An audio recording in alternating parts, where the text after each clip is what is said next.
क्या आप भी ईश्वर से मिलना चाहते हैं? उनसे बातें करना चाहते हैं? उनके साथ भोजन करना चाहते हैं? उस आनंद की अनुभूति करना चाहते हैं जिसे परम आनंद कहते हैं? तो इस प्रसंग को बड़े ध्यान से सुनिएगा।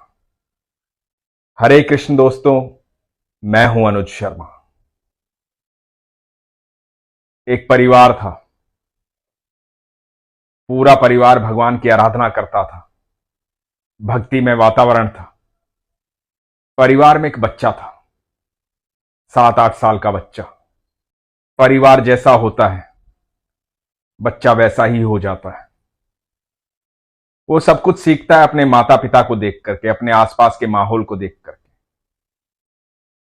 वो रोज देखता था कि उसकी मैया कैसे भगवान को भोग लगाती है, कैसे पिता भगवान की आराधना करते हैं। उसके मन में एक प्रश्न आया। उसने माता से पूछा कि मां, ये बताओ कि भगवान के साथ बैठकर भी भोजन किया जा सकता है? आप सबसे पहले भगवान को भोग लगाती हैं, उसके बाद पूरा परिवार भोग खाता है। क्या ऐसा नहीं हो सकता कि हम भगवान के साथ बैठ के भोजन कर लें? और क्या भगवान सच में भोग लगाते हैं? भगवान सच में होते हैं? बच्चे का मन था। बड़े सरल और साधारण प्रश्न थे। मां ने कहा कि बेटा, हां, भगवान होते हैं। हम भगवान के साथ बैठकर भी भोजन कर सकते हैं। तो बच्चे ने कहा कि भगवान कहां रहते हैं?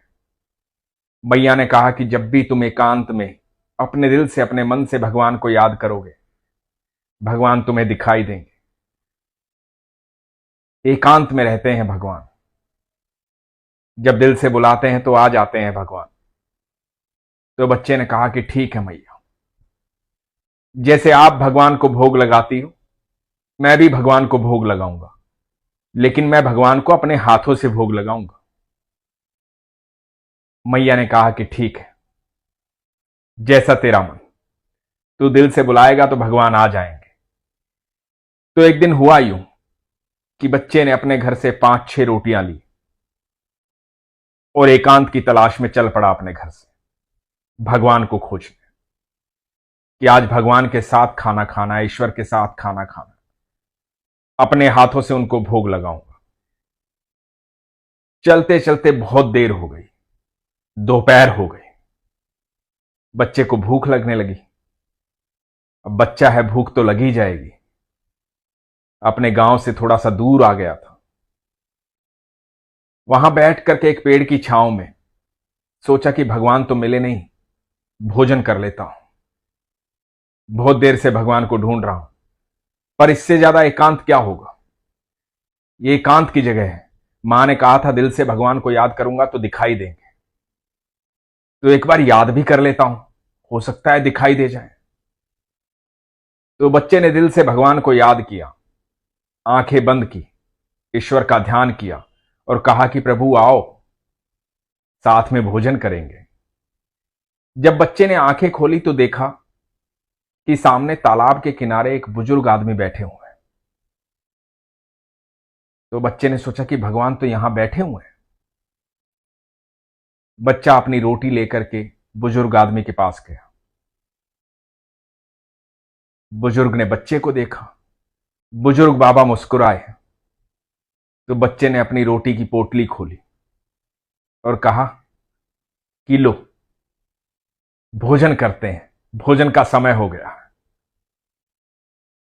बाबा के चेहरे पर झुर्रियां थी। बच्चे के इस भाव को देख करके मुस्कुरा उठे, बड़े प्रसन्न हो गए। उस मुस्कुराहट में अलग तेज था।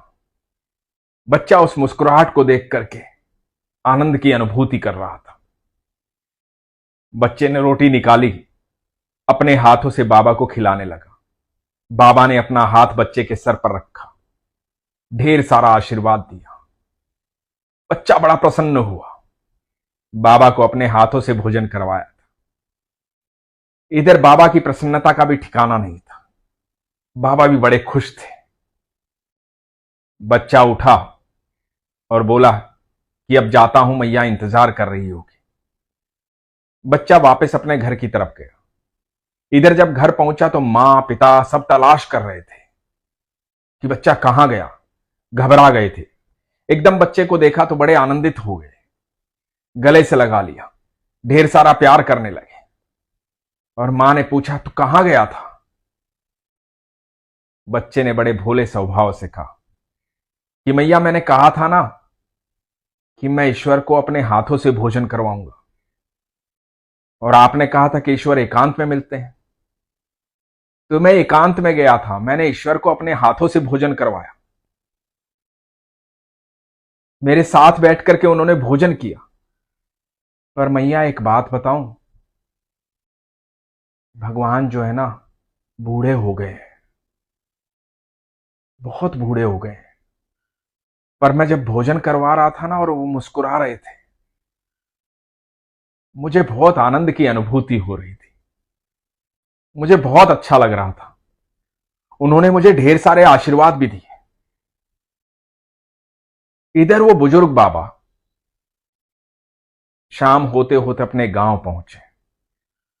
वो भी बड़े आनंद में थे। उनसे लोगों ने पूछा, परिवार वालों ने पूछा कि बाबा, आज तो बड़े खुश दिखाई दे रहे हो, बड़े आनंद में हो, क्या राज है इस खुशी का? तो बाबा ने बताया कि चलते चलते थक गया था, बहुत भूख लगी थी, शरीर में जान नहीं थी। एक तालाब के किनारे बैठ गया था, सोच रहा था कि भगवान, बहुत भूख लगी है, पर इस वीराने में कौन आएगा? आप ही कुछ चमत्कार कर सकते हो, आप ही आ सकते हो। प्रभु, बहुत भूख लगी है, पर आप तो सबका इंतजाम करते हो, मुझे यकीन है आप मेरा भी कर ही दोगे। इतने में एक बच्चा आया। वो बच्चा रोटियां लेकर आया था, उसने अपने हाथों से मुझे रोटियां खिलाई। वो कोई बच्चा नहीं था, साक्षात मेरे कन्हैया थे, साक्षात मेरे ठाकुर थे।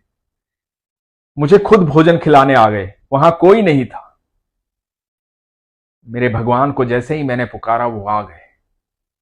तो आज मैं भगवान के हाथों से भोजन करके आ रहा हूं, इसलिए बहुत खुश हूं। दोस्तों, जब भी हम किसी की मदद कर रहे होते हैं तो हमें आनंद की अनुभूति होती है। ठाकुर जी कहते हैं कि मैं सबके भीतर समाहित हूं, तू सबके भीतर मुझे जान। ठाकुर जी सबके भीतर समाहित है। जब हम सबके भीतर ठाकुर जी को जान लेते हैं और सबके भीतर उनको देखने लग जाते हैं, तो हमें हर पल ईश्वर की अनुभूति होती है। यदि हम किसी की मदद कर पाए तो हमें करनी चाहिए, क्योंकि सामने वाले व्यक्ति को यह एहसास होता है, यह अनुभूति होती है कि मेरा ईश्वर मेरी मदद कर रहा है। जब आपकी कोई मदद कर रहा होता है तो आपको भी यही अनुभूति होती है कि मेरा ईश्वर मेरी मदद कर रहा है। ठाकुर जी मोर पंख लगाकर बांसुरी हाथ में लेकर के सामने नहीं आते। ऐसे ही हम सबके भीतर वो निवास करते हैं, एक दूसरे की मदद करवाते हैं, क्योंकि वो सबसे प्रेम करते हैं। हम सब उनकी संतान हैं, वो हमारे भीतर निवास करते हैं। हम जब भी चाहें उनके साथ भोजन कर सकते हैं, यदि हम किसी की मदद करते हैं। हम जब भी चाहें इस आनंद की अनुभूति कर सकते हैं, जब हम किसी की मदद करते हैं। ईश्वर हमेशा कहते हैं, जब भी आपकी मूलभूत आवश्यकताएं पूर्ण हो जाएं, तो दूसरों की मूलभूत आवश्यकताएं पूर्ण करने में उनकी मदद करनी चाहिए। ऐसा करके आप कभी भी ईश्वर की अनुभूति कर सकते हैं। सही मायने में ईश्वर आपको ईश्वर होने का मौका देते हैं। वो आपसे बेहद प्रेम करते हैं।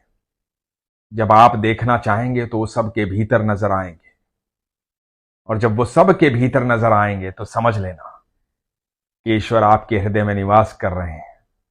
ईश्वर आपसे बेहद प्रेम कर रहे हैं।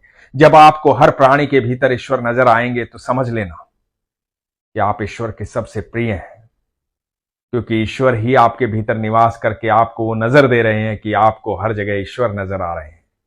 तो आज के बाद जब भी ईश्वर से मिलना चाहें, उनके साथ भोजन करना चाहें, इस आनंद की अनुभूति करना चाहें,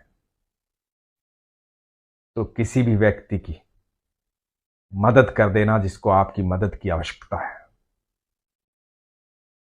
ईश्वर में प्रगाढ़ विश्वास रखिए, आस्था रखिए, सच बता रहा हूं, वही सत्य है, वही प्रेम है और वही हर समय आपके साथ है। इसलिए हमेशा कहता हूं, अपने विश्वास को मजबूत रखिए, अपना ख्याल रखिए। हरे कृष्ण।